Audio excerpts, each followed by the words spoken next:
Hey everybody, how's it going? And welcome to the history of video games. My name is Wes, and I am here with Ben. How you doing today, Ben? I'm doing great, Wes. How are you? I am doing pretty dang good. I feel like I had to say something kind of different, and I lost my train of thought. Right in the middle. Right in the middle of saying "dang," yeah. So, That's all but right. putting that aside, do you want to get us started today with what you've been playing recently?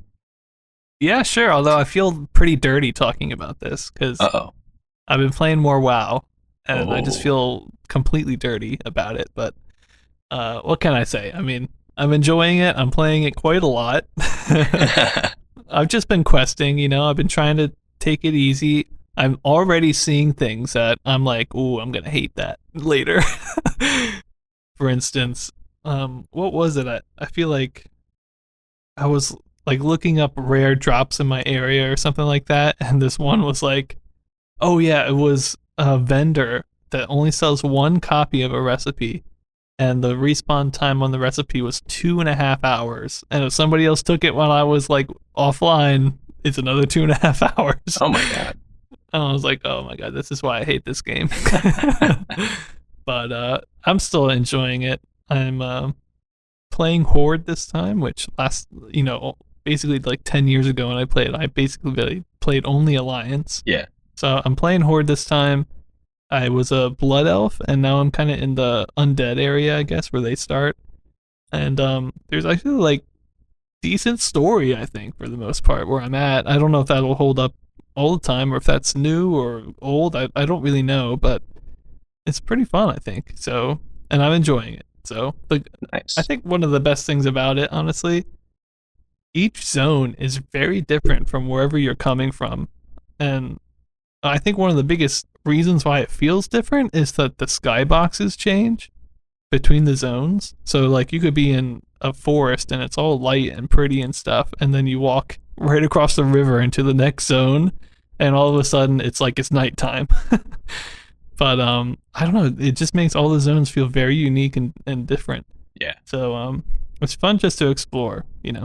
Back when I played, which is again like before Burning Crusade released and then right after it released for a while. Mm-hmm. That was like I only upper leveled one character to 60 or 70, I guess, and took ages because I just walked around and like level 20 to 30 was just me not accepting any quests and just grinding in the horde area as a dwarf because I thought it was cool. Yeah. And they do a great job of just the I like how a lot of I mean there's definitely some transitions that don't make any sense, but a lot of them they Mm-hmm. like try to bleed like how Barrens goes into one of the neighboring elven territories or whatever, like make it sort of a natural transition. It's real cool. I even don't mind it if it's like kind of stark. Like that's how it was in the Elven, like where you spawn for the Blood Elves. It starts in like Eversong Wood, which is like kind of this zone with a bunch of orange trees in it, and it's very colorful. Right. And then right beside is the Ghostlands, and it's like super dark. But it just, I don't know. I don't mind it because it feels so new and different from what I was just in. It's such a breath of fresh air for me. I kind of like the stark contrast sometimes, Yeah. and it's not like a good looking game, but it has nostalgia and it has charm That to it. helps a lot. Yeah. And it also helps that right now, I guess because of the coronavirus, there's a 100% XP boost. That's just, you can't get rid of it. That's just what it is. So I'm like level 40 something, even though I just started, and that's because of that boost essentially. Dang. Nice. Yeah. And they also did this thing where like all the zones scale to your level. So it's not like I'm just going around one shotting things. When was that? I didn't realize that was a feature in that. Yeah, I think it's pretty new. I'm not sure when it was added. Maybe in like Mista Pandaria or something like that. I could be Okay. wrong. Oh geez, if we're calling Mr. Pandarian new, I think we might be pretty out of it. But Yeah. There or after, I think. I don't think it was in Cataclysm, but um, that's when I stopped playing, essentially. Yeah, I think that is new, though. And I think they did it so that if you have a lot higher level character and you want to like go questing with a low level character that's your buddy, you can do that. And it's not just like, oh, I guess I'll just stand here and watch you do yeah, it. yeah, because it Or used I'll to one be shot him. anything that was gray level, like 5 levels or whatever lower than you got zero experience. Not even like a little. Yeah, it makes the level up experience like better because you're always fighting something that's your level. Yeah, So I guess that helps too.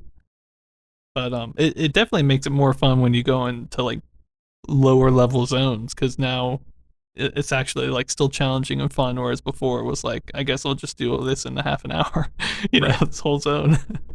But I don't know. There's pros and cons, I think, because you could make the argument, and it feels it to me too. Like because everything's about the same level of difficulty, it's like, well, the bat I killed in zone one happens to be level 70 now. When I go back there, it's like, what does that make sense? I don't know. Yeah, you kind of have to make your own lore with it. I used to, again, I don't think I played the game as intended, which it's WoW, so there's no intended way.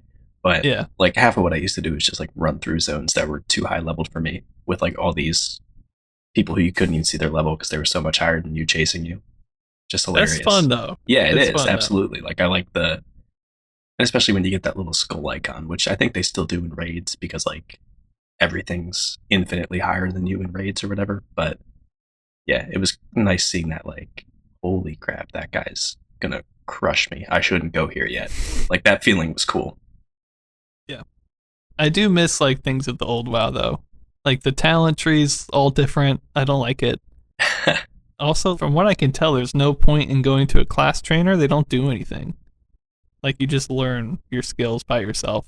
That's weird. But they're still in the world though, which is really weird to me. They removed like first aid as a secondary profession. That's not in it anymore. Like there's a bunch of weird stuff, and I'm like, why would you do that? But Huh, I don't know. It's fun though. I'm still playing it. I plan on playing it more this upcoming week, so we'll see how it goes. nice. What have you been doing though, Wes? Well, so I wanted to talk about Starbound because I know I mentioned to you that I'd been playing it recently with a couple of friends, Oh yeah. and we played it a decent bit in college, but again, constantly remembering that it's been like 3 or 4 years since we were in college, which is crazy. But a lot has happened to that game since. Yeah. I mean, the base of it's the same for people who don't know what Starbound is. It's basically Terraria in space, which is a sideways, like 2D view, sort of like mining adventure type game. And Yeah. the graphic styles are very similar, so I don't really feel bad saying it's Terraria in space because I'm pretty sure Terraria came first as well. What is it? Isn't it by the same people? I could be wrong, but or is it not? I looked it up, and at least like the main publisher and the Steam page is not the same, but they might have. Hmm. I feel like I looked this up before, and they might have like had an agreement or something because it's not a ripoff, but it's pretty similar. So it would be kind of Yeah. weird if they don't have some kind of permission. But Mm-hmm. yeah, so I'm not too sure about that. Although they did take it in a different way, whereas like Terraria, you're always on the one planet and you have these sort of like big world bosses that you summon and have to chip away at. Starbound, you're always flying around to different randomly generated planets, and they sort of have like tiers. So you have like a gentle star is the lowest, then temperate, radioactive, a bunch of different kinds of stars that have harder and harder planets and better resources on them, that kind of thing. But some of the main additions since we last played that are just adding like tons more gameplay. There's mechs now, which I think that was pretty soon after we stopped playing. They added the base version of like driving a mech around on the planet. But now they have like full customization systems of like drill arms, tons of different guns. You can get like Hmm. hover legs for them and stuff like that. And it's a little weird because there's almost no reason to not deploy your mech onto every planet because at least with the early in the game when you haven't leveled up your mining tool yet, it's just like so much faster. It collects everything into your inventory, so there's not much reason not to. Mm-hmm. But it is sort of like a nice quality of life. Like you feel powerful, it's fun, and it makes some of the mining that was really tedious not as bad anymore. Hmm. So that's been really nice. There's space missions now that you can go on in your mech where you like shoot down little flying spaceship enemies and collect parts to upgrade your mech, which is really cool. Nice. Random space anomaly events that have those battles within them that kind of like disappear every 10, 30 minutes, something like that, and then a new one shows up. I've been liking that a lot because it gives you a little bit more reason to hang out in the same star system too. It used to kind of be like I mined out all the resources. Okay, go somewhere else, and I don't have to worry about that place anymore. Mhm. So that's been really nice. And the other huge feature that they added that I really like is crew members. Oh yes, that sounds amazing already. It's so good. I think they'd add this again pretty soon after we played, or maybe when we were playing, where there's like cities for each of the species that can randomly spawn on the planet. So it could be like the bird people, the fish people, the robot guys, any of those have their own city. But now there's like a questing system where any of the villagers can have a random quest to kind of just like, run some errand on the planet. And after you do that for them, there's a chance that you can recruit them to your crew. And your crew, depending on their profession, either like stays on your ship and they can customize all the outfits for your crew if they're a tailor, or one of the crew members I have now is a soldier, so he follows me onto every planet and just like beats the crap out of anybody who's shooting me. So it's really cool. I'm still waiting to see how it's going to be when you have like 10 crew on your ship, because they tied upgrading the size of your ship to how much crew you have. Mm-hmm. But it's still a nice, slower scaling than just being able to find all the ship parts you need and go straight from level 1 ship to level 6 ship in like one fell swoop or whatever. So it's a little bit more grindy, but I think in a good way. It's kind of like a fun, productive grind to find interesting crew members, recruit them, then be able to upgrade your ship. Mm-hmm. So yeah, those are the two main new features that I've been super excited about. But every time I jump in and play it with my friends, I'm like, oh shoot, there's this whole aspect that I didn't even think about. Like later in the game, you can make your own space station and just have it floating in space around your system of your choice, and you can upgrade it and make it huge and have like vendors there and stuff like that. So nice. There's a lot, to say the least, and I'm excited to keep digging into it and finding all the cool stuff.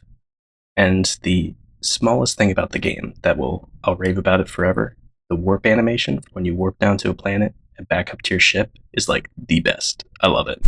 It's like Terminator in the first Terminator movie. You like crouch down and then you turn into a beam of light and shoot straight up. It's so good. Mm-hmm. I remember that. Oh yeah. Yeah, see? There you go. It's the best feature of the game. Easy. But yeah, that's pretty much what I've been playing, and of course lots of Tarkov, but I'm taking a break from talking about that for now. Yes. It's all good. Oh, by the way, did you see they just released or had an announcement video for the next Tarkov thing? Yes, Did you see yeah, that? I did. I watched that. It looks great. It's a new map that's going to be coming out called Streets of Tarkov, which is cool because there's some like wilderness sort of woods maps, some that have a mix of isolated buildings and some wilderness, and there's some that are a little bit more industrial, but nothing that's like city streets and buildings. Right. So it looks crazy. I can only imagine the amount of times I'll get sniped by somebody in an apartment building and not know where from. Yeah. But still, it looks super cool. But I think it's also a bit of a meme in the community because it was supposed to be released 2 years ago. Oh no. So it looks really good. I'm new to the community, so I'm like, oh yay, Streets of Tarkov. But all the veterans are like, oh, more Streets of Tarkov, huh? Yeah, we'll see in 2 years. Exactly. Yeah. Yeah. But it does look really good. I'm super excited, and I hope it's not 2 more years out. Yeah, we'll keep an eye on it. Yes, absolutely. But in the meantime, let's talk about our special topic today. We're going to be looking at some more companies that went under. It's unfortunate, but it happens. And, I think it's fun to kind of remembering these games and these companies because we talk about them and joke about them at times. I thought, well, now that they're out of the picture, we should do a little send off. So today we're going to be looking at two companies. One is Fun Games Incorporated, which if you don't know of them, you need to listen to more podcast episodes because we make fun of them every time they come up. Because what kind of name is that? Fun Games Incorporated. Yeah. And then also another very small company called Game Tech, which we only ever had one game from them. But let's start out with Fun Games because this is going to be relevant later in the episode when we talk about the timeline for today. But they went under pretty recently, and they had I don't know if it's like the best lineup of games, but a fairly decent lineup of games, I want to say. So let's just go through them together. We're going to start off here with Tankers. This is the first one that we covered. It came out in 1975, and I believe was their first game. It was a tank clone. the Key Games Tank game. It was a clone of that, and to have that as your first game, I think is not a bad way to start. Unlike a lot of the companies we cover, I don't think they started with a Pong game, which Wow. is kind of crazy. Yeah, yeah. I mean, I know Tank was very popular at the time, but it seems like a bit of a odd one to clone as your flagship. I know it seems harder than just like a Pong clone, right? Right. Yeah. But I guess it worked out for them. By the way, they did. I do have here something called Pong Fun Games, which apparently they did, but we didn't count it on the timeline. I'm not sure it came out. I have it here for one resource that said it, but my guess is that maybe it didn't come out. But I want to at least mention it because it's possible that they did some Pong thing or maybe attempted to and failed, which is probably my guess. But the first one that we covered was Tankers, and the first one we know for sure that came out was Tankers. So moving on from that, we have Biplane, which came out November of 1975, and this was a clone of Jet Fighter by Atari, which is another Atari game that we covered. And honestly, I feel like if they're just copying Atari stuff, what could go wrong there? you know. But after that, we have Take 5 and Take 7. These both came out late of 1975. Take 5 obviously has 5 Pong variants, including some unique ones like a clean sweep one and like a Pong hybrid one that had gravity in it. So they're kind of interesting Pong variants. There's not just like your run of the mill Pong. But Take 7 is probably the highlight of their entire catalog. The reason is they had a clean sweep variant where the ball bounced after it hit a block, aka Breakout. Before Breakout came out, it's actually the first game to have a mechanic like the Breakout games. Oh yeah, wow. So it's by far, I think, their most important game, and it's really weird that they've been copying Atari's games, and now for Take 7, Atari, I don't think Atari copied them because they were probably not even on Atari's radar, but Right. it's interesting that they came out with that before Atari. Unfortunately, all of these games, I don't think there's a single one on this list that we were able to cover or chose to cover, including Take 7, which I don't think was an option to cover. Like, we just only had some flyers and stuff. But those are the first 4. Now moving into 1976, which is the last year that they're going to be making games. We start here with Biplane 4, a 4-player version of Biplane. This is like, come on, you could do better than this. It had true color. I'm not sure if the original Biplane had color, but if it didn't, like, I guess that's a good addition. But Yeah, I want to say, well, the original biplane, I don't know, but I know Jet Fighter was just a blue background, right? yeah, I think it just had an overlay. So it's very possible that the original one didn't have color, but I don't know. It seems like not really adding too much there. And then the one that is the most apparent for today's episode is a game that they came out with in August of 1976 called Race, which was a Grand Track 10 type racing game. But it looks like the camera's like zoomed in and scrolling, which allows for much larger tracks, and it looked like really, really good. We're going to see a game similar to that either in this year, in 77, or in 78. I forget when it comes out. But, being zoomed in and not being able to see the whole track at the same time and having the camera kind of scroll with the car seems like could have been like a really good and was probably, I would argue, maybe their best game that they've ever made. So it seems weird that they go under now. We don't really know why they go under, to be honest, because it's really hard to look up information on Fun Games Incorporated. It's the whole reason why they're so like popular for us, because we make fun of their name all the time and how generic it is. But this game's just called Race, so it's super hard to find anything on it. But it sounds really, really cool. And then the last one that I don't think came out with, they apparently unveiled this game and then it did horribly at the unveiling and it was just shelved, never released. But it's called King Kong, and we know it was unveiled sometime in 76, but again, it never came out. And it was apparently a game where you had to shoot King Kong in a plane while dodging his swipes, which sounds amazing. So it's a really weird one, this Fun Games. It's like, it's not really a Pong company, and at the end of their career, they're actually making games that sounded pretty cool. But I guess they just couldn't sell them, which is weird. But Yeah, and who knows? Not being able to play any of them, maybe the hardware wasn't there or something. The games didn't play well, or That's maybe they true. just didn't have the marketing behind them that they needed to be able to sell their products. But I will say, for all the weirdness with the name Fun Games, they at least put a little energy into coming up with original clone names for like Take Five, Take Seven, and Biplane. Those are at least kind of interesting, but Maybe. maybe I'm giving them a bit too much credit. I'm just used to it being called like all the Pong clones that are like TV ball, ball Yeah. TV, That's color true. TV ball. That's very true. But yeah, that's kind of it for fun games. We are gonna see that they get sold to Exidy of all people, which is a up and coming company. They did stuff that you guys should hopefully know, like Death Race. So Exidy is a really really cool company, and fun games getting bought out to them, I think, is actually probably good for both companies. Like people that were working at fun games now have like a really talented co-working force that they can work with, and I'm not really sure if Exidy gained much by buying them out, but as we'll see later in the timeline, that does mean that they get a lot of their hardware and inventory that they were sitting on, and they will use that. So there's good things for both companies. I'm pretty happy about kind of the end of fun games and where it goes, because I think Exidy is just a good place to be in right now. So that'll do it for fun games for us. But let's talk about one more company. This is a really small one. I noticed that all in the quarter for what is it? I always mess this name up. All in color for a quarter. The Golden Yes. Age video game historian or something like that, right? Yeah. I noticed that all in color for a quarter blog, which is a blog that we reference very often. It's very, very good and reliable.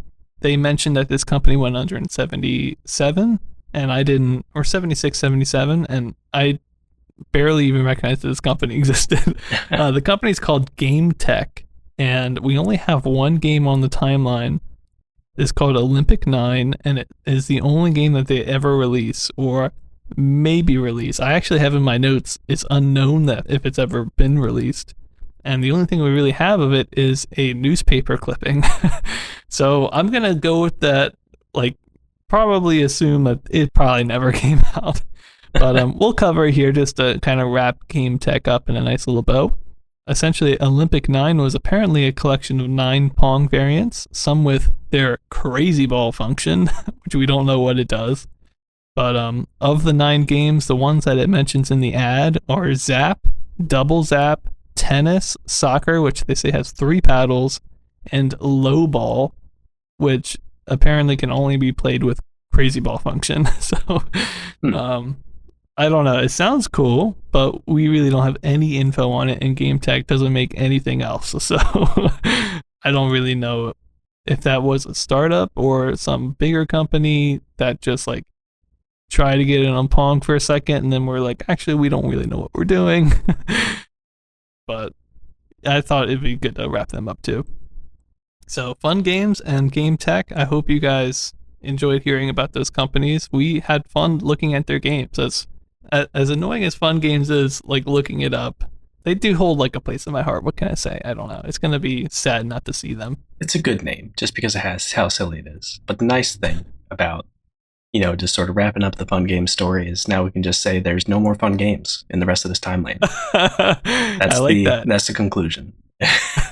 Or all fun games come out of X City for the rest of the timeline. Yes, and I like Exidy a lot, so I'm excited to talk about them, and we will do that today in the timeline. So let's get right over there.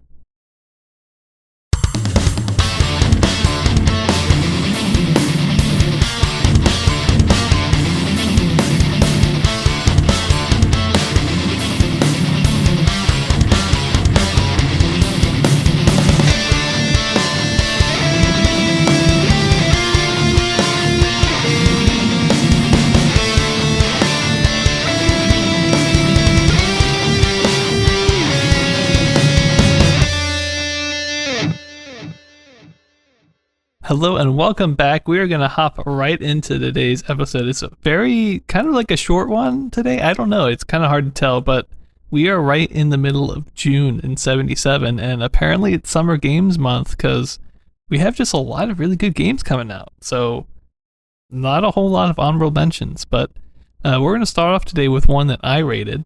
It's called the Color TV Game 6, and I know what you're thinking. With a name like that, it's just another boring Pong console. Well, you're wrong and you're not wrong.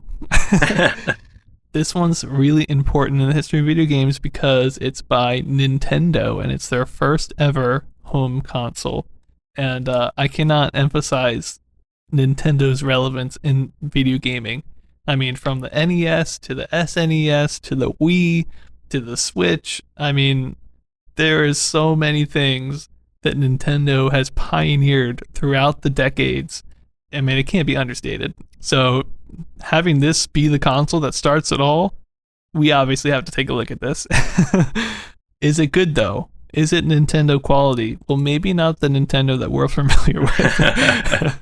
This is basically a Pong console, first generation Pong console that Nintendo makes. It uses the M58816P chip, which I think is a chip just for Nintendo, just for their stuff. So it is a unique chip, which is pretty nice, I think. But it doesn't really do that many unique things. We basically have 3 games. We've got handball, tennis, and hockey. Even though it's called the TV Game 6, the 6 just says that there's like a doubles version of each game. So it's a 2-player console, but essentially like you have tennis with 1 paddle per person, and then you have tennis with 2 paddles per person. Same thing with handball, same thing with hockey. So that's how you get the 6 games. The games themselves are not that unique or different, especially the first 2, handball and tennis. They're both like Pong tennis games. So handball is not a 1-player game here. It's another 2-player Pong game, which is kind of weird. Oh, huh. Yeah, so on tennis, it's an orange background with a dotted center line. The dotted center line doesn't do anything. It's just background. And then for handball, the only difference is now it's on a green background. And that's it. There's no dotted center line with handball. And there's no gameplay differences between those two. So it's basically like they're counting 4 games as basically Pong, 1 or 2 paddles with 2 different color backgrounds. And that's it. So, wow. So even handball's not even like 2 paddles on the same side against a wall? No. That's there's strange. no hitting against the wall here. Yeah. It's basically just normal Pong. Also, interestingly enough, I was watching a video and apparently someone's found out there's a hidden 7th game for the system, which you can get to by putting the game like switcher in between 2 of them. It's probably just like a glitched out mode, but it's kind of like handball. It's on a green background, but all the paddles and all the numbers are also green. So they said it looked like some sort of alternate dimension or something.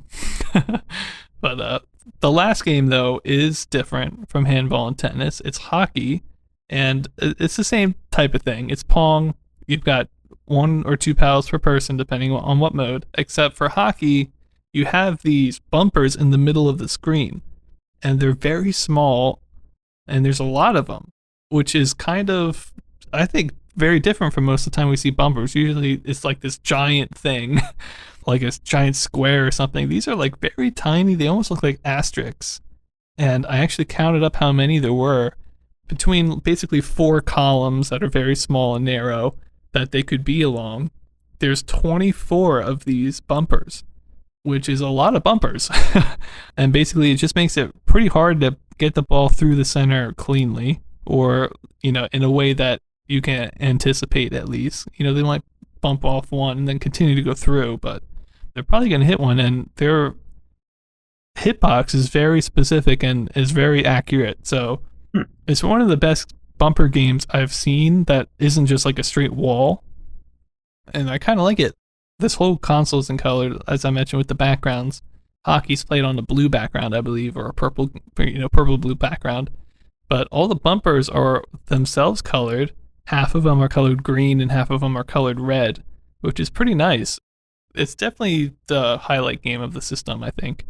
But again, at its core, we're looking at a Pong clone. The only other thing I'll say about the graphics real quick, and maybe I can get into my graphics rating here too, is that the whole game has a border around it. It does change between the games. Some of the games have like a blue border around it. Some of the games have a green border around it, it seems. and it just makes all the games like kind of fit into this nice box. It's not like the borders take up a large part of the screen. It just kind of encloses everything. It makes everything very clean and nice. Obviously, there's scoring in between the points, which is the correct best kind of scoring. So it's not like it's a terrible console. It just isn't the most unique or impressive to me. Right. But considering it's their first one, I don't hate it. Since I was talking about graphics a bit, why don't I talk about my graphics score? This was probably maybe one of the best things about the console, because all three games have a very distinct background to it, a very distinct feel to it as far as graphics go. If you just have a bunch of Pong games, I don't really know how much better it could be other than having sprites, which we have seen, to be fair. But I just gave it a 1.5 out of 10 for graphics. It's nothing crazy, it's just Pong, but it is in color and it does look pretty clean and nice. So, especially with the little bumper asterisk things, it all looks very clean. So, I thought graphics are not bad, but not great. So, 1.5. For gameplay, I have to talk about the console itself a little bit here for gameplay. Because originally I was like, oh, it's Pong. Hockey looks maybe kind of fun. But there's two main issues with the gameplay of this game. Number one, the controllers are not detachable. So, yeah, that's not good.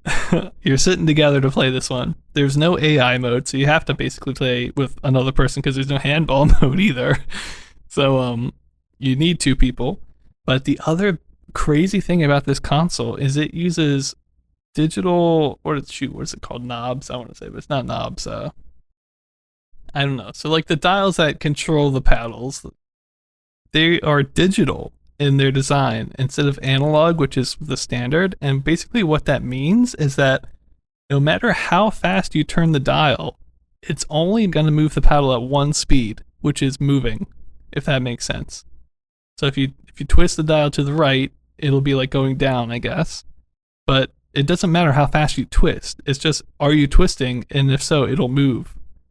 So basically what that means is the game feels incredibly unresponsive and makes it so that if you need to travel a long distance, like your paddle's in the wrong corner when the ball's coming over, you just can't catch the ball because you can't turn the dial enough because it only moves at one speed no matter how fast you twist it. Does it spin in a full 360? Like, do you just keep spinning if you want to keep moving? Yeah. That's of strange. course, like, you'll get to the bottom of the screen after, like, I don't know, a full spin or something. But okay. But still, it's very strange that there's no acceleration with the movement of the paddle at all. It's just, I don't know. I think most games, well, obviously they're all analog, so speed does play a factor, and it also means that if the dial's at like 12 o'clock, that might mean you're at the very top right-hand corner. If it's at 6 o'clock, that's the very bottom, and whatever percentage it is in between is where the paddle is in between. So you can quickly go from, corner to corner if you turn fast enough. But on this one, it's a set speed, and it is what it is. So it's like, I don't know. I feel like it would make the game much worse to play, honestly. Yeah. And it did affect my scores. I gave it a 1.25 out of 10 for gameplay. Mainly because of that. I just felt if you can't really like play Pong and not get upset with the game about it, you're doing something wrong. I think 1.25 is still not that low, but I did want to give it some points because it is Nintendo. That's going to help me out a little bit. I do think it looks good, and the hockey game in particular, I think, would be pretty fun to play. But the controller is just not good on this, which is a very weird choice. I've never heard of that being the case before in any other console that we rated, and it doesn't seem like it would be a good choice to change. Although I have a feeling that maybe it was the case in some previous consoles and we just didn't know. But I definitely know for a fact that the paddle does not move fast, and there's nothing you can do about it as far as the controller goes.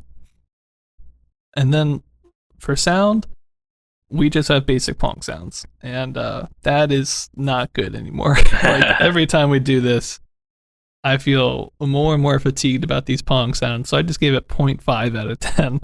You're gonna have to do better in 1977. What can I say?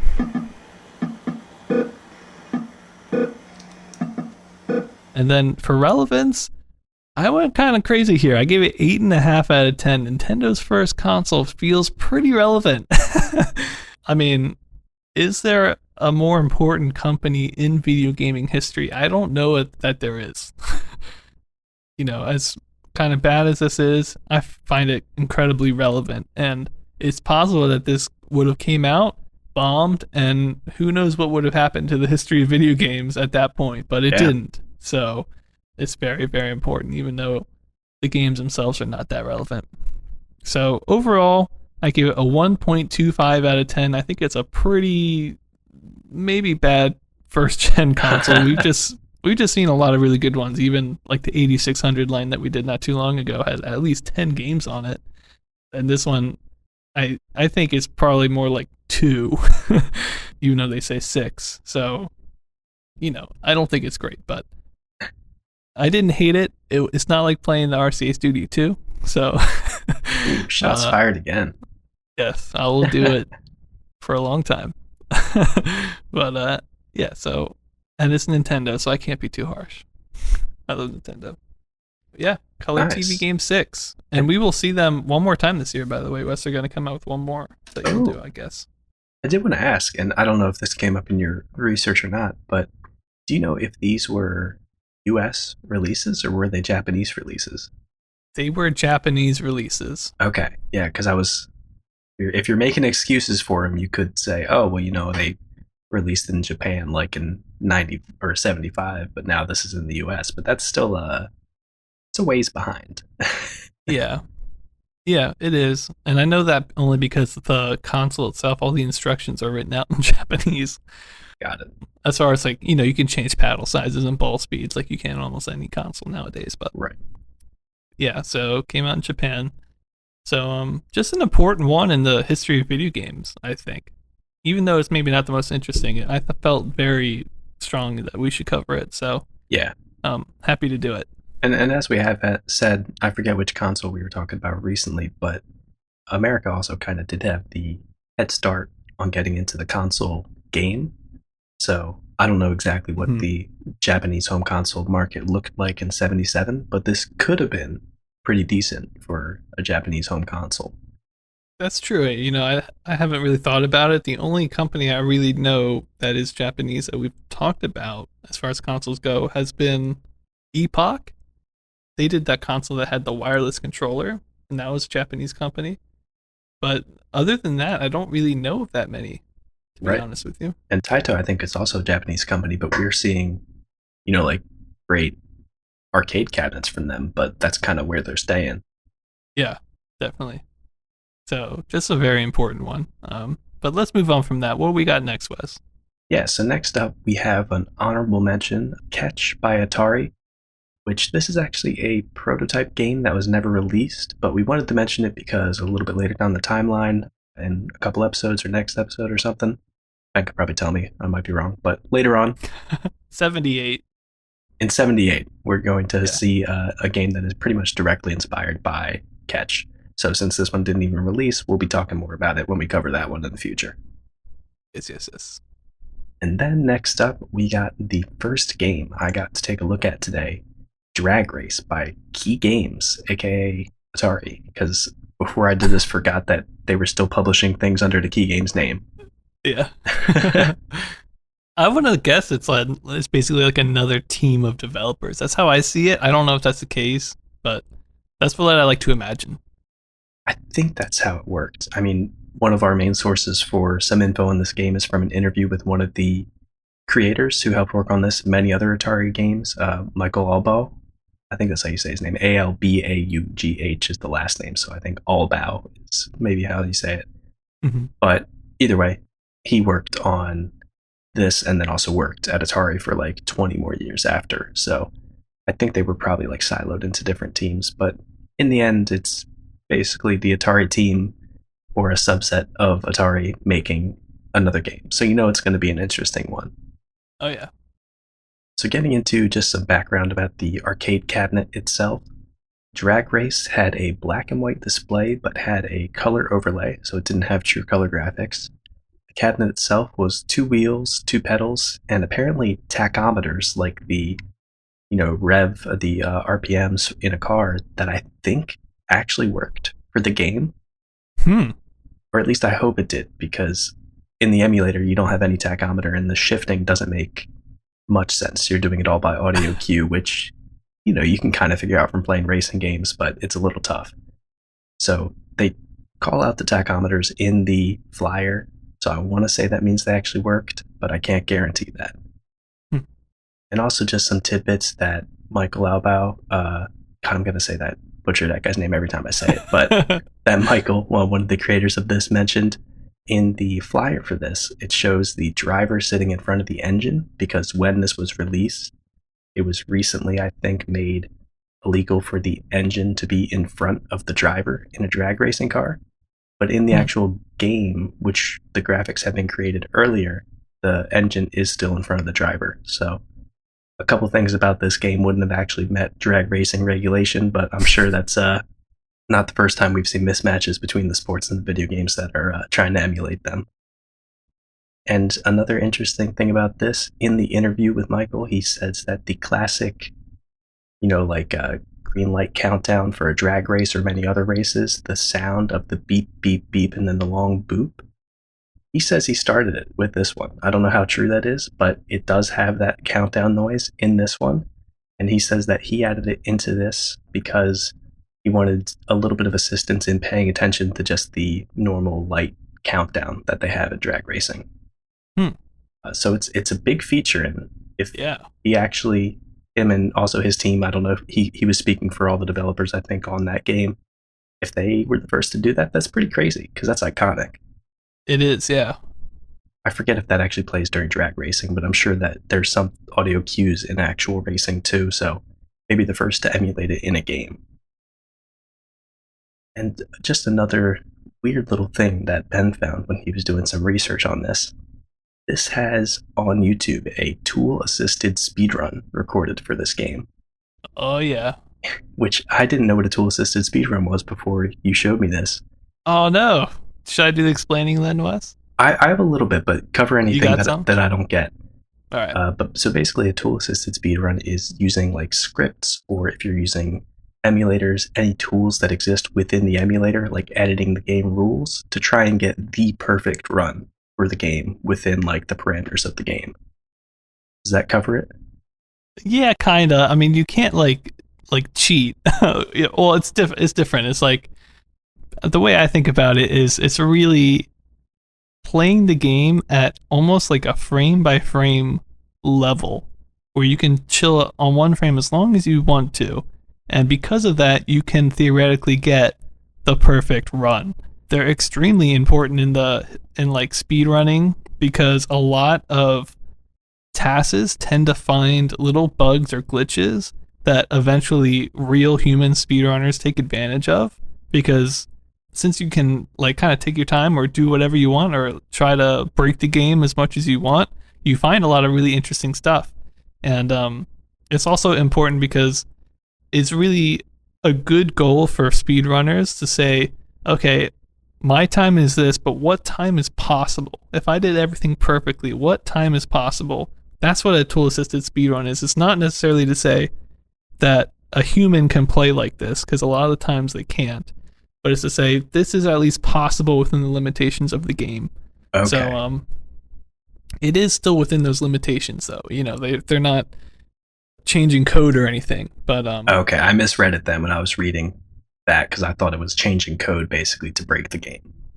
well, it's weird though, because like tool assisted speedruns did find like in Mario, for instance, in Mario Super Mario World, you can actually by doing a crazy combination of like knocking a turtle over here and then stopping on this guy 3 times and collecting this power up and the P switch at the same time, you can actually rewrite the code in the game while playing the game. It's still within the limitations of the game, but somehow you're like altering what's going on in the code by playing. And because of that, you can skip right to the very end in like a couple minutes, I think. But it's still within the limitations of the game, because humans can do that on the original hardware. It's not like it's a tricky thing to say, you know, if it's changing code or not, because it kind of is in the back end, but They didn't need a special version of the game to do it. They did it in the original game. Right. So I see what you're saying. it's a very interesting thing, and they're extremely important to speedrunning. And I, honestly, if you guys haven't checked out like AGDQ, which is the big speedrunning event, they have two of them every year. There's always a task block, or a section of maybe like an hour's worth of tasks that get shown, and they are some of the best like watches because since it's a computer kind of playing it, pre-programmed by a human, but since it's the computer running it, they can just do whatever they want. Sometimes they show, the fastest way that you can possibly beat a game, but sometimes they just do stuff for fun. So, for example, I was watching one, and it's basically Mario, but he's juggling like 7 shells as he's running. Something a human can't do, but if you had frame perfect inputs, every single input, you could do it. Right. It's really fun stuff. So you guys definitely got to check it out. But this is the first game that I found a task for on our timeline, and I was like, whoa, how crazy is that? A task from a game in 77, an arcade game. And I have not seen one before this one. So that's telling me this game has like speed running records. I didn't look them up, but I'm assuming it does since it has a task. And we're going to probably be checking out lots of tasks as we do the timeline, because they're probably some of the best ways to watch like an entire playthrough of a game. So yeah, I was just pretty stoked to see it, honestly. It's really cool to me. And definitely important for the communities that grow around gaming too. Seeing people digging back into the history, saying, hey, look, here's this cool game that people were playing back in 77. Let's see if we can do a task speed run and see what the fastest we can get through this game is. Yeah, exactly. So for the overall run of this, I forget what the exact time was. I think it was 1 minute, including all of the intro scenes and the countdowns and all that.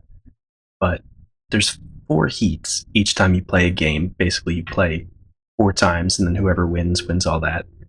And this guy with the task speedrun did 3.7 seconds for 1 heat, which, as I talk about the gameplay a little bit more, you'll realize is pretty nuts. Yeah. And I think that's like frame perfect input to win a heat, basically. Right. Probably multiple, because it's probably every time you shift, it's a frame perfect. It's the moment that you can't. That's what I mean. Yeah. So getting into the gameplay of this, it's a side view drag racing game. You have 1 track on the top for 1 player and 1 track on the bottom. It can either be 2-player or 1 player versus a computer. And as I mentioned before, there's 4 heats per game. And if you win a heat in under 5.9 seconds, you get an extra heat. So just to say, that's the baseline, 5.9 seconds for like, oh, you're pretty good, you get a free game. And 3.7 is what that task speedrun was. So just some interesting things about the gameplay. The difficulty of the computer increases after you beat it once, and the computer plays the same every single time. So after you beat it, it always gets this time, and before you beat it, it always gets that time, and it shifts exactly the same all the way through. So it does make it a little tough to kind of beat, but at least you know what the computer is going to be doing. If you take 15 seconds to complete a race, or if you don't finish it before 15 seconds, it forces the race to end and it calls you a slowpoke. As many Atari games, I feel like they like to poke fun at you for being a bad player, and I got slowpoke a couple times, I'll say that. So you have to start right when the light turns green. As I mentioned, it's sort of like a sideways version of a drag race light. I think it has 3 yellow lights, and then a green light, and then a red light at the bottom if you do it too early or too late on your start. And then you shift based on rev sounds, or if, like I was mentioning before, the tachometer actually works on the cabinet, which I'm pretty sure it would, then you can shift based on that. If you take too long to shift, your engine explodes. You stay in the race when your engine explodes, but you have to start from a full stop. And there are rails on the top and the bottom of each track that if you hit them, you slow down. So going into my ratings for this, for the graphics, I gave it a 2 out of 10. The display itself, it's black and white, and as far as we know, there was a color overlay for it. I'm pretty sure that's how it did, is black and white with the color overlay, and the colors do look nice, but the real strong point for the graphics here is the sprites of the drag racers themselves. They're like super detailed on the wheels. You can see like this thin tapering body that actually looks like a dragster body. has this huge spoiler on the back, and if you look at it, you can even make out where the engine is and where the driver is. And then there's also just like nice little animations of when your engine blows up, there's a small explosion. After you finish a race, a parachute comes out of the back of the drag racer, and it kind of slows you down, and you get a good visual of that. And then whenever you shift, I don't know how accurate this is, but the dragster actually does like a wheelie and jumps up on two wheels, and like smoke comes out from the back of the car. So it's really showy. It's cool. It sounds cool, but I feel like if that happened in real life, it would probably like flip. Yeah, yeah.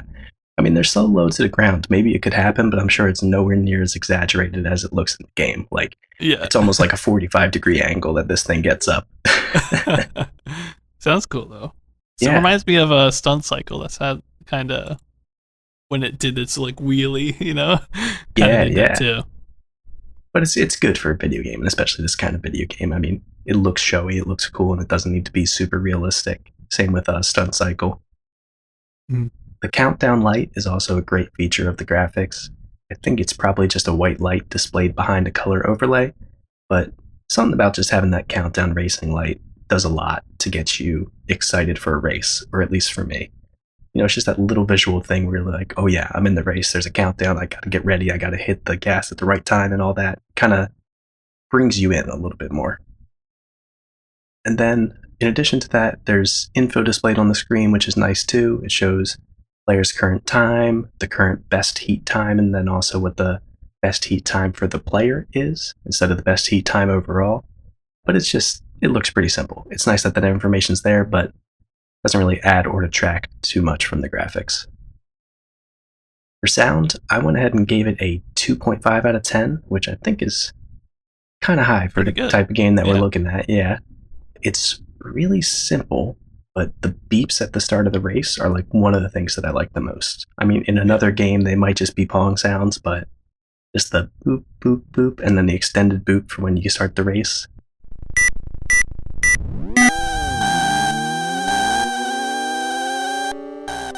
Same Yeah. thing as the lights flashing. It just brings you in to a racing thing. It kind of creates that racing atmosphere.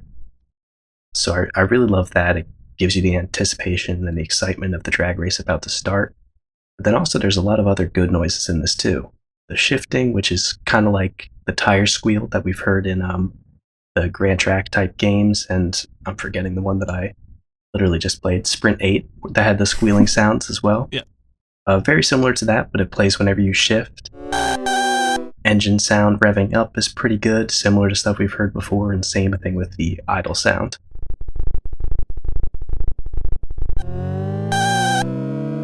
They're all stuff that we've heard before in various different places, but it was in a good way. They kind of just blended into the background. Like, it fit the racing game.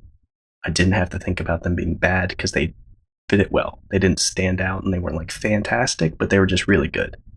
Mhm. One thing I would have loved for the sound for this is if there was a little tune at the end of each race, but overall, everything considered, the sound's really solid for this.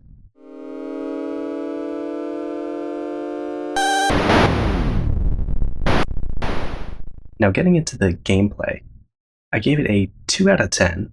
The shifting controls were really hard to get a grasp on with the emulator, but I think it would have been a lot more intuitive and a lot more fun to play on the original cabinet, so I don't want to knock it for that. But the shifting adds like a nice timing element to the gameplay. It's not just driving, but you have to get that timing with the sound and with the tachometer, so I think that's a nice aspect of it. And the fact that you can race against an AI or another player is good because I like to have the option for a single player game. And while I like seeing more options in different aspects of gameplay, there was this weird feature in this that I don't know if I really liked or not, where your drag racer isn't always traveling straight. It can actually move up and down on the screen, and if it hits those rails that I mentioned, it slows you down. I don't know, maybe I would be missing it if it wasn't in the game, and maybe it's just because it was hell to try and control the up and down movement with the arrow keys on a keyboard. But it seemed a little weird just to, whenever you shift, it sort of like bucked up or down and kind of kicked you into the rails. Not all the way, but it was, at least on the keyboard, really hard to balance it out. Right. And I almost would have rather it just been like steeplechase style almost, where it's more of a timing game than timing and steering. Right. But again, that could just be my influence from the emulator. If you're playing with an actual steering wheel and it was a lot easier to control, it might have actually been like a nice addition to the normal timing kind of gameplay. And another thing that I didn't really like about this gameplay is that to me it's a little weird that the AI always drives the same and is always perfectly straight. Right. It's I feel like you could almost just make it a time trial, like just have a time up there that you have to beat, and it would be the same thing as one player versus AI. It definitely adds something to see this other car racing against you, but I feel like if you played it a couple of times in a row, you would just start to get real pissed at that AI driver because he's always driving perfectly, and it's a little bit of a pain. But moving on to relevance, I gave it a 7 out of 10. It's strange to me that this is published under the Key Games name. It's basically just another unique Atari game, though. I like seeing new drag race games, new spins on the racing game kind of genre. And I think it adds some cool changes to drag race games that we haven't seen yet, like the countdown light and the sounds for the countdown. And then also the detail of the car sprite is a lot better than what we usually see in these racing games. That's a big plus for this. Right. Just comparing it to like the Fairchild drag racing that I did previously, it has like some amount of scrolling graphics, right? Kind of horizontal as it goes to give it the illusion of like a longer track, which I thought was pretty cool too. Even though we've seen scrolling graphics, I don't know. Yeah, but it gives you the illusion of speed better. You don't see the whole track. It's just sort of the rails are moving and your car is slowly moving from left to right on the track. So it does a good job of just giving you this infinite or at least really long track that you feel like you're moving fast across. Mm-hmm. And another reason I gave it such a high relevance score is that when I was looking up some research on this, I found that it's going to be cloned, basically, or at least heavily inspire an Activision game in the future, I think in 1980. So definitely relevant for that point as well. So overall, I gave it a 2.5 out of 10. It's got some nice visual appeal with the sprites, and it really rounds out the package with good sound and pretty fun gameplay. It looks like a ton of fun to play on the arcade cabinet. Just don't go into the emulator thinking you're going to have a great time driving it because the shifting alone is super hard to figure out. But I think if you're playing it on a cabinet in person, it really creates that like one more play feel to try and get a better time each time. Nice. And that is all I had for Drag Race. Yeah, it was a pretty fun one. I didn't know what to expect when I saw it. A Key Games game coming out of nowhere, and drag race games are interesting, but not always my thing. But it definitely did a lot of things right that I wasn't really expecting. For some reason, I just feel like the drag racing cars are very memorable. Like how it has an overlay, like the color palette it uses, I thought was just kind of very unique. It's like red and orange or something, and I don't know. It's just it has a charm to it, I think. It does, yeah. There's definitely something visually interesting about it, and like I said, especially the detail of the cars is real good. Mm-hmm. Maybe it's because I'm thinking of a stunt cycle when I'm thinking of it, which I love. That's true, and that already has a place in your heart, yeah. Yeah. And so next up, let's move to our next honorable mention. We have Flying Fortress 2 by Taito, which we don't have much info on other than that it's a sequel to Flying Fortress. Yep. And that's going to move us right into the next game that I rated, another arcade game. We've got a bunch today. But this one's called Robot Bowl by Exidy, and it's the reason why we talked about fun games in the special topic today. As you know from the special topic, Fun Games was bought out by Exidy, and they were already working on Robot Bowl, the game. But when they bought up Exidy, Exidy had just come out with their race game, I guess, at the time, which I think came out August of '76. And they had a whole bunch of like machines and like empty cabinets essentially for race. And Exidy was like, well, we should use these. We'll save a fortune because we don't have to buy a bunch of cabinets and all those parts. There was a problem though. They were making Robot Bowl and they had these cabinets that were designed for a racing game. So there was a part in the bottom that was cut out for the pedals to go in. And they're like, well, we don't have pedals in a bowling game. So what they did, they just stuck like a little, I don't want to say sticker, but they made it so that it said like ball return at the bottom and there's a hole there. And that's how they got around that, which I thought was hilarious. The console, or I'm sorry, the cabinet itself is not really much to look at. It's basically just a wood grain cabinet with nothing really important on it other than like around the main screen you've got a nice robot bowl. It's a little picture of like a robot man, kind of like he kind of looks like the Tin Man from Wizard of Oz maybe, or I don't know why, maybe he just looks like someone from like the Jetsons or something, I don't know. Right. And then he's just bowling. I have no idea why robots are involved in it at all. Maybe just the way that the guy moved around made it look like a robot, but Robot Ball came out in June of 77 with the rest of these games. And this was a very interesting one. On one hand, I was pretty happy to see it because up until this point, the only bowling game that has ever been made has been Bowling for the RCA Studio 2, which we did cover, and it was not that good. So it was really interesting to see like what would happen if someone tried to make an arcade version of bowling, and for it to be exidy, I was like kind of going in with my hopes pretty high. And it's good, but it's not like great. So let's start out with the graphics because there's quite a bit here to say, but the number one downside to this whole game is that it's in black and white and there's no overlay. So it's just black and white, and that's Ouch. not good. Yeah. Yeah. It's kind of rough, but there's a lot of good things about the graphics too. Number one, you have a bowling guy that walks in from the side, depending on player one or player two, and he actually has animation as he's walking. It's pretty crazy looking animation. I don't. What's the best way to describe it? He looks like he's doing some sort of weird dance as he's walking along. It doesn't look like a normal walk. His elbow just like keeps like popping up in the air. I don't know. It seems real strange. Doing like the walk like Egyptians. Yeah. When he gets towards the where the lane starts, he actually turns his back. So his back is towards you. He's holding the ball. He kind of, as he goes side to side, the ball kind of goes up and down very slightly. So it almost looks like he's dribbling the dribbling the bowling ball. Well, of course he's not, but it just kind of looks weird. But he goes side to side when you move him. And then when he goes to throw the ball, his hand actually comes up as if you bowled it, I guess. So I thought that was cool. The bowling ball goes down the lane. Obviously, it's very smooth. When it collides with the pins, it actually doesn't like collide with any of them. It kind of goes straight through them, and then you see all the pins that you would have hit. They just kind of fall over together. But it's not like there's real collision or physics here. It's more like the ball just like goes right through them and then they fall over. But I thought it was still decent. At least they have like an animation for the pins falling. I thought that was nice, a nice little touch.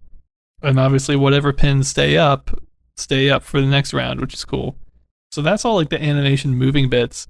The other part about this game that looks really good is there is an actual bowling scorecard on each side that looks just like the scorecards on a real bowling alley. You know what I mean? It's like a square with two little squares on the top with how many pins, and then your total score adds up as you go, and there's 10 frames. Right. It's very easy to read. They even have X's for strikes and the slashes for spares, and they add up to 300, I guess, if you do it all right. So it just looks really nice, the scoring. It's very easy to read.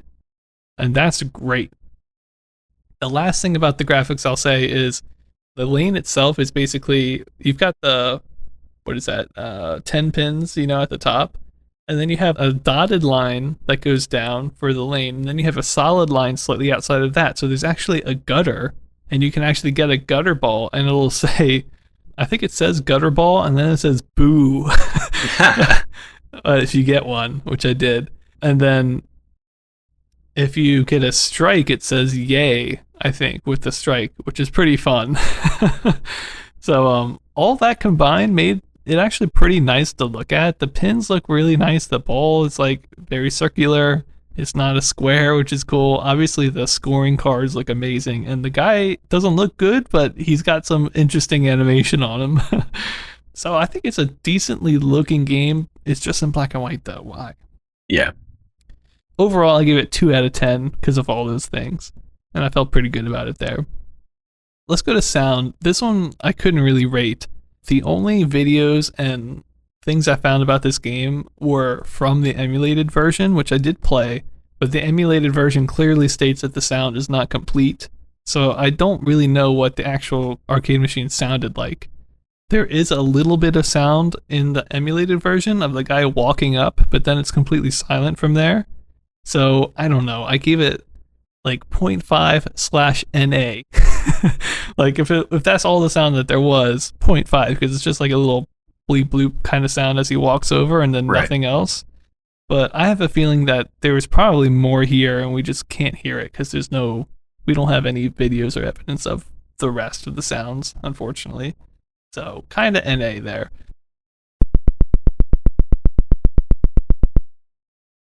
Let's talk about gameplay.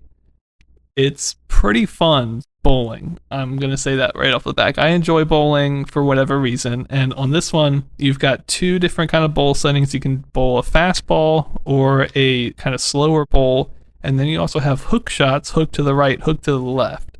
So all that combined is like pretty decent. And what's really nice is even though you can't really see the physics happening, it seems very accurate.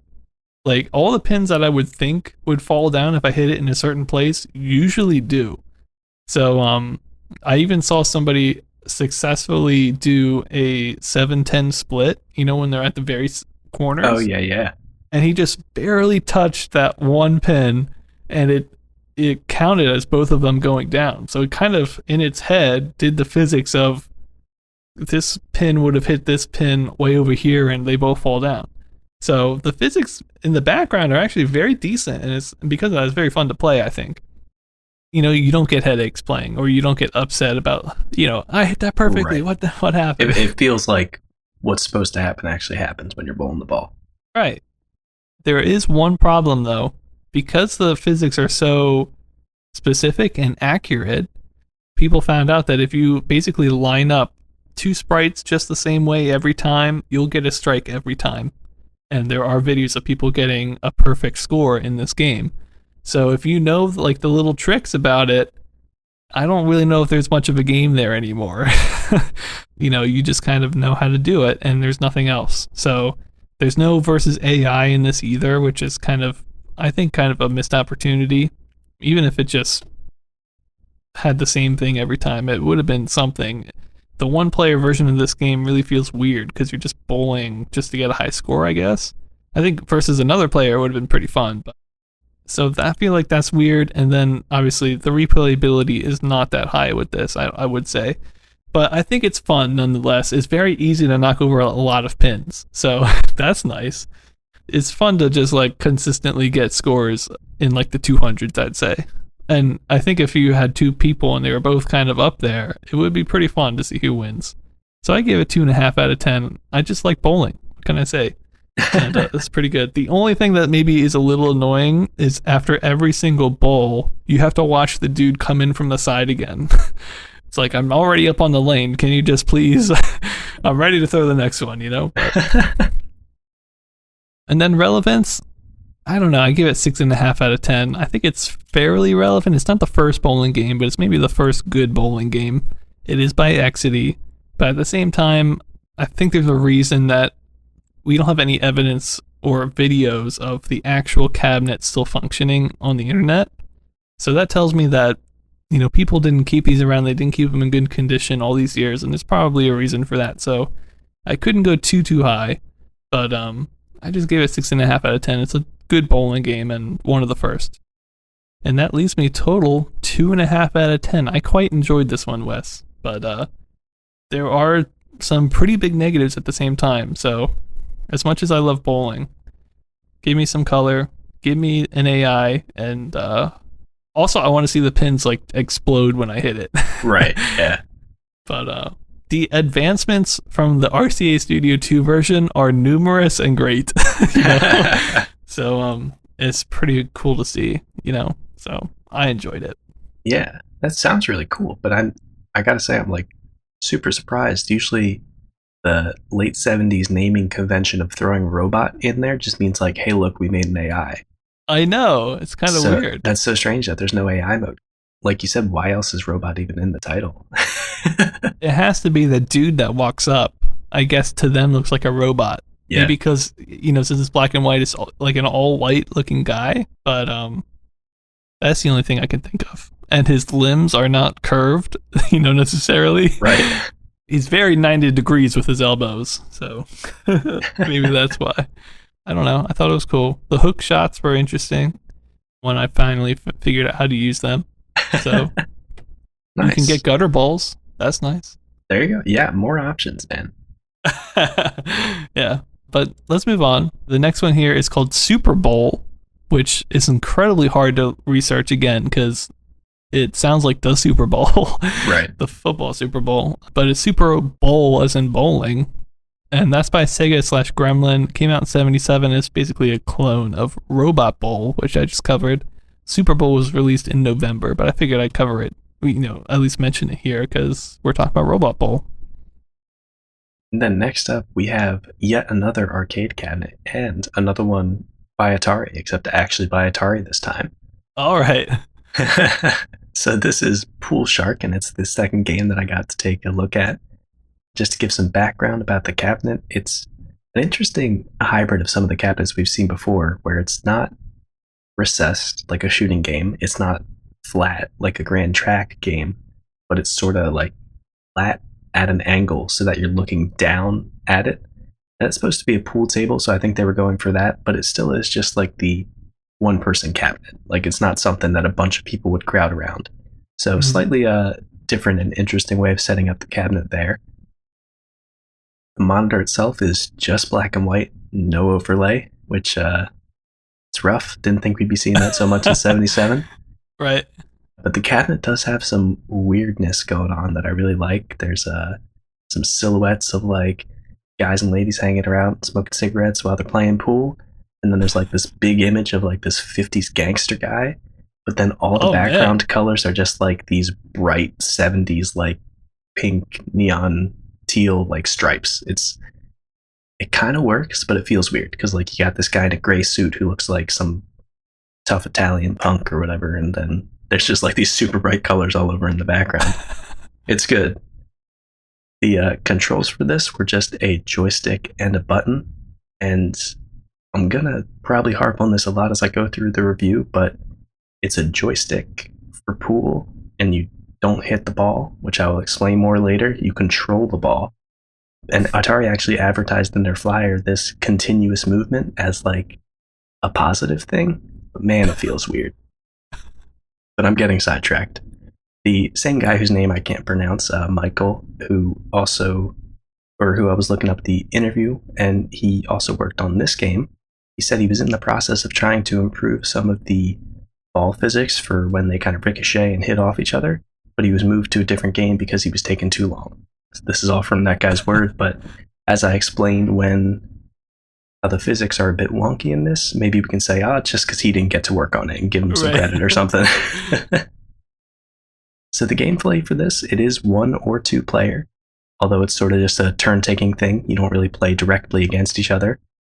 Each player plays 3 racks, which is what they call like a timed turn of sinking as many balls as you can. And then after 1 rack is over, which is 30 seconds, you do it again. And then after you play 3 racks, you add up all your points, and whoever has the most points wins.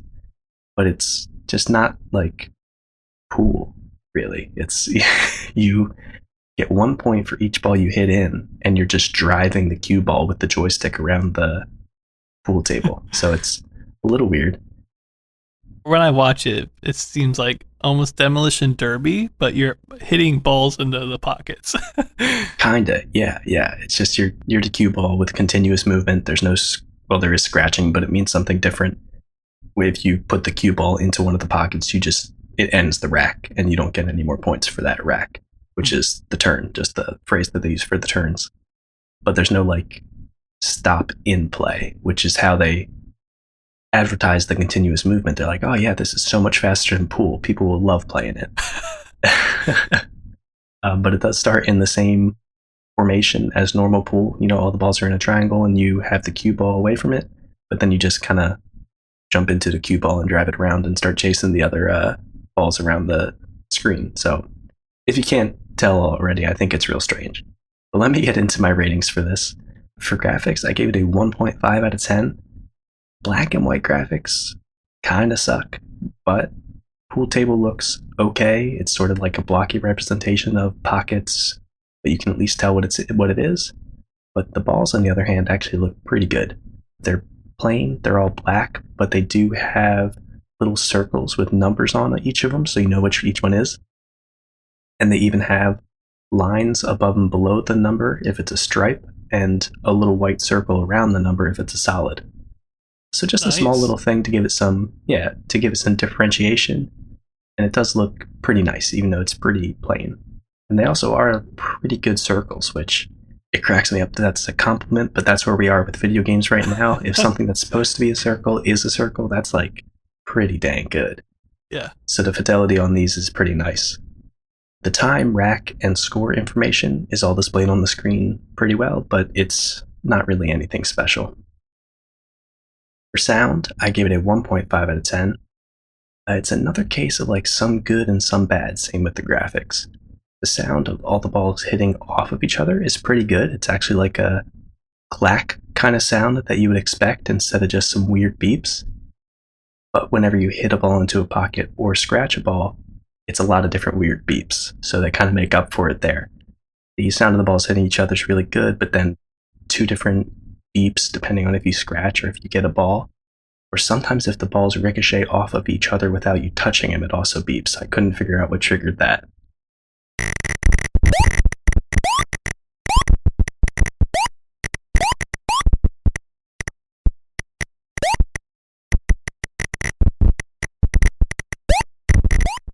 So it probably makes sense to have those noises to draw attention in an arcade, but it really doesn't sound that great other than the clacking noises.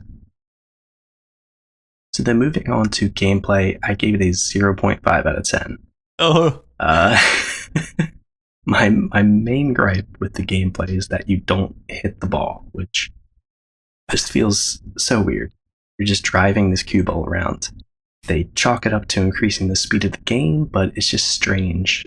To me, the whole time I was playing it, and maybe this is just me, but I couldn't get around the idea of like, if you want all these balls on the screen, you want to hit them and have ricochet with another ball, why don't you just say it's a space game and make it like a spaceship hitting asteroids into pockets or something? Like, it just seems weird to me that it's a pool game, because I don't think it needed to be, because it doesn't follow any of the rules of the pool game with scoring.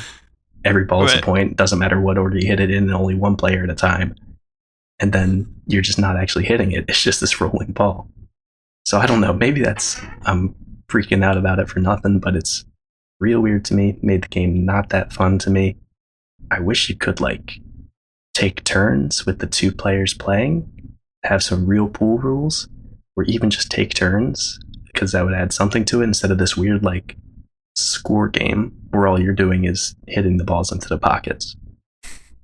For the way the cue ball actually feels when you're playing it, hitting other balls kind of makes sense, but it's a little bit sluggish and the ricochet seems really unpredictable. And sometimes balls will like bounce like you expect them, then sometimes they'll just kind of stay still, roll, hit another ball, and then go like flying. So yeah, there's a little bit of weirdness there where it like, I don't know if it like stores a value and then just doesn't do anything about it until like 2 seconds later. But I will say it is pretty good for the most part about how the balls actually ricochet. Like for a video game in 77, that's pretty decent. And there are like, I know we just talked about this last episode, 16. I forget how many balls total on screen. So it does a decent job of simulating that. Going on to my relevance though, I gave it a 4 out of 10. I'm glad to see more pool games, and I'm glad we're seeing them both in computers and in arcade cabinets. But Pool Shark doesn't really feel like a notable one in the list of arcade pool games. It just made a lot of strange changes to gameplay, which I'm guessing were probably due to hardware limitations, but it doesn't really nail the feeling that I would think most people would want out of a pool game. And considering how little info there was on it when we were researching it, I don't really think it made much of a splash. So overall, I gave it a 1.5 out of 10, with only one aspect of the graphics that I really liked, being the shape of all the balls and how they looked pretty good, and also the numbers and the graphics on them, and then also the one aspect of the sound, which is how they sound when they ricochet, it still feels like Pool Shark's missing a lot. The gameplay's interesting, but in a loaded, interesting kind of way. It's not really the what I want when I play a game of pool. So I think it's cool for its place in Atari's catalog to say, hey, look, they did this, it exists, but I'm not looking to go back and play it anytime soon. Yeah. Wow. That is Pool Shark. It's a interesting one. I'm happy I took a look at it, but that gameplay just threw me for a loop. I could tell. You'll have to play it sometime, or maybe I won't make you do that, but let me know what you think of it. It's got a lot of good in it, but I just couldn't rate it highly with that. I played it a little bit before I gave it to you just to make sure it was running and stuff. And I thought it was okay. Although I felt like it was really hard to control my cue ball with the arrow keys and stuff. Yes, but, that's true. It did feel real sluggish with that, and it probably would have felt better with a joystick. Mm-hmm.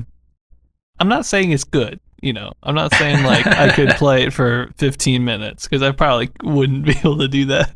Right. But a single rack would be pretty fun to play. Yeah. It's at least a different way of looking at pool that's like, oh, fun, I get to do this, and it's weird. But yeah, it is weird, yeah. For like going back to pool and being like, I want a pool game, it's not what I'm looking for. You know what it reminds me of, actually? Actually, my parents have a pool table, and sometimes like there'll just be a bunch of pool balls on the table, and you just grab the cue ball with your hand, and then you just hit it into things because it's fun. Yeah. And that's basically what you're doing in this game. You're not using the sticks at all. You're just like whacking the pool balls because sometimes it's fun to just whack them. I don't know. Yeah. So if that's your thing, then Pool Shark is right up your alley. Yeah. Let's move on, though. We have one more honorable mention. This one's kind of a crazy one.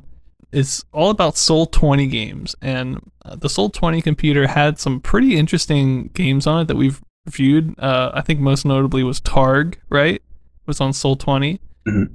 But they have tons of games on the system, and we just don't have the time to cover them all. Almost all of them we only have code for. Like Targ was nice because the person who kind of ran this Soul 20 website put it in like a nice zip package that worked really nicely with everything else. But almost all these games, they're just code, and we can't code stuff, so we can't really play any of them. But I wanted to mention them because they are all unique and interesting. Although the other thing that I'm kind of on the fence about is basically every single one of these games comes from a single source, which is the Soul 20 website, which I do think is a trustworthy source, I want to say. But it is just one source, and if they got one date wrong, if they put 78 instead of 79 and they just messed up, that's what history is now, because it's just one site. So take all this with a grain of salt. I'm going to be talking about two games in the end here that I'll specifically mention with that. But the unique games that I saw that came out in 77, according to this website, which again, I trust, but it's just one site, include games called Baccarat, I'm assuming that's how you say that, New Trek, which is a Star Trek game, White Sand, Darts, Fight, Crazy Eights, Krieg, Luftwaffe, which sounds awesome, Racer, Queen, Radar, Mafia, which I believe is the Mafia, the like party game Mafia, you know what I mean? Mm-hmm. Rat's Maze, which apparently is a first-person maze game. Shalom? I think I'm saying that right. Slalom. Okay, Slalom. War 2, which we have talked about War. Treasure, Zorf War, and then these two are kind of important, I guess. 2 Star Wars games, like apparently came out in 77, and I wrote here, first ever Star Wars games, ? Yeah, that seems crazy. Yes. If that's true, that is crazy and that is awesome. Unfortunately, we can't play them. So, I don't know. I feel very strange about even including them because it's like, they seem so important if that's the case. But I just think about it like, if a new movie came out today and Joe in his backyard made a little, web browser game based on that game, it's not really the same as like the first time a AAA developer does it, right? Right. So, yeah. I mean, it's probably like, a word guessing game that has Star Wars relevance to it or something. But, so, and again, we only have one source for this, but even so, Star Wars did come out in 77, so it's possible, the movie. And we'll be talking about more about that later, but very interesting if the first ever games were on Soul 20. And for you guys that really want to, experience that and know how to code, go check out the Soul 20 website. But we're going to be waiting for the first time a real developer does it. So, which is sooner than you think. So, yeah. And that'll do it for us today. So I feel like today we had a crazy amount of good games. Anytime we hit arcade machine games, I'm like, this is probably going to be really good. And although two of our games were in black and white, which I was not expecting, we still covered some cool games. So first of all, we did the Color TV Game 6, Nintendo's first console. We did Drag Race, I think a very important one by Key Games, Drag Racing Simulator. Robot Bowl by Exidy, who bought up Fun Games earlier in the year. And Pool Shark by Atari.